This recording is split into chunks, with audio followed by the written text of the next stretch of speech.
بسم اللہ الرحمن الرحیم. معزز ناظرین، السلام علیکم ورحمۃ اللہ وبرکاتہ. ایک دن حضرت امیر المؤمنین علی ابن ابی طالب رضی اللہ تعالیٰ عنہ مسجد کے دروازے پر اپنے خچر سے اترے. آپ نے اپنا خچر ایک شخص کے حوالے کیا اور مسجد میں تشریف لے گئے. اس شخص نے خچر کی لگام کھینچ کر نکالی اور فرار ہو گیا. حضرت امیر المؤمنین رضی اللہ تعالیٰ عنہ جب مسجد سے باہر تشریف لائے تو آپ کے ہاتھ میں 2 درہم تھے.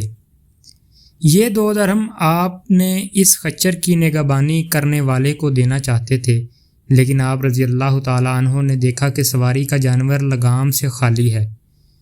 بہرحال آپ رضی اللہ تعالیٰ عنہ خچر پر سوار ہو کر گھر پہنچے، اپنے غلام کو 2 درہم دیے تاکہ وہ لگام خرید لائے. غلام بازار گیا. اس نے وہی لگام ایک شخص کے ہاتھ میں دیکھی. پوچھنے پر معلوم ہوا کہ ایک شخص یہ لگام 2 درہم میں بیچ گیا ہے.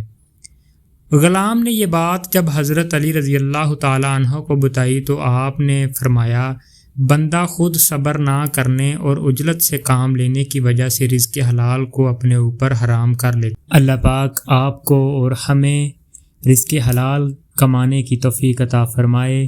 وما علینا الا البلاغ المبین. شکریہ.